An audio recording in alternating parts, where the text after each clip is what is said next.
Welcome back. Now, Kenya is experiencing the worst drought in over 40 years. And Ruth Munyi was in Turkana and Garissa counties and narrates to us how solar-powered boreholes in these counties is helping curb the water situation on the ground.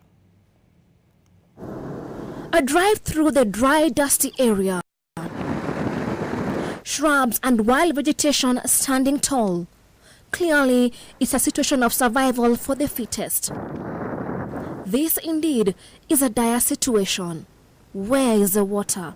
Water of life.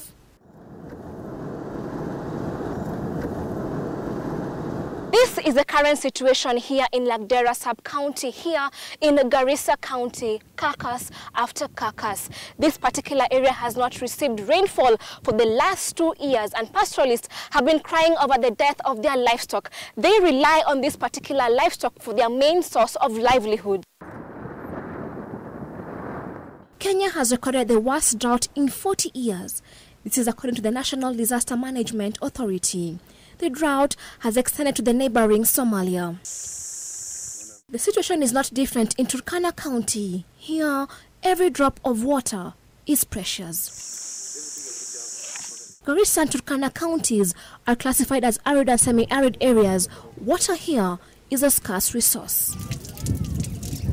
The drought is as a result of change in climate.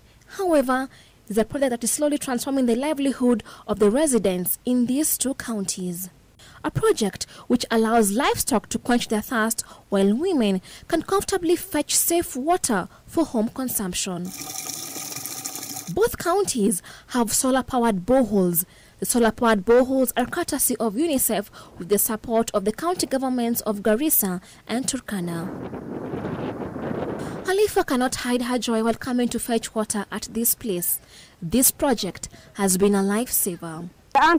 Before this project, we used to fetch water once or twice a week, but now we're able to fetch water in abundance. The borehole has made their lives easier and reduced the cost of living as use of solar has minimal expenses. 20 lita. Kuna mtu ambaye hawezi pata hiyo shilingi 5 kushida kwake.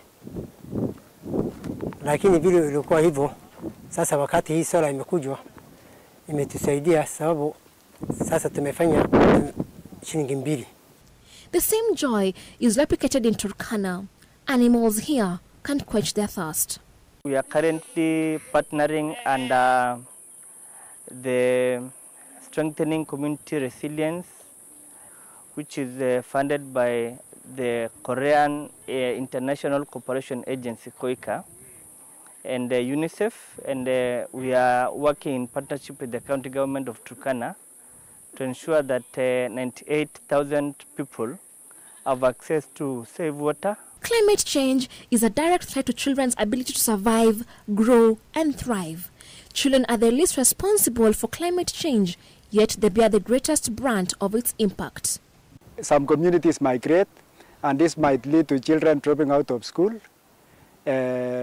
Also, increased cases of malnutrition because maybe women will travel long distances in search of water. They might not be able to have time to breastfeed their children. The county government of Garissa has put in a number of measures to cushion the residents from the harsh effects of the drought. The county government has put in place a rapid response team who go around all the water points. Since the surface water has dried, now the boreholes have become the mainstay. So the rapid response team go around rehabilitating and repairing and servicing the gensets and systems which are there to make sure still the underground water is available to the residents of this county. Partnerships with different agencies has enabled the county government of Turkana to help ease with water shortage. The most economic activity undertaken in the county is pastoralist. And when you look at our water needs, 60% of our water needs comes from the pastoralist sector. And once this is affected, this therefore calls for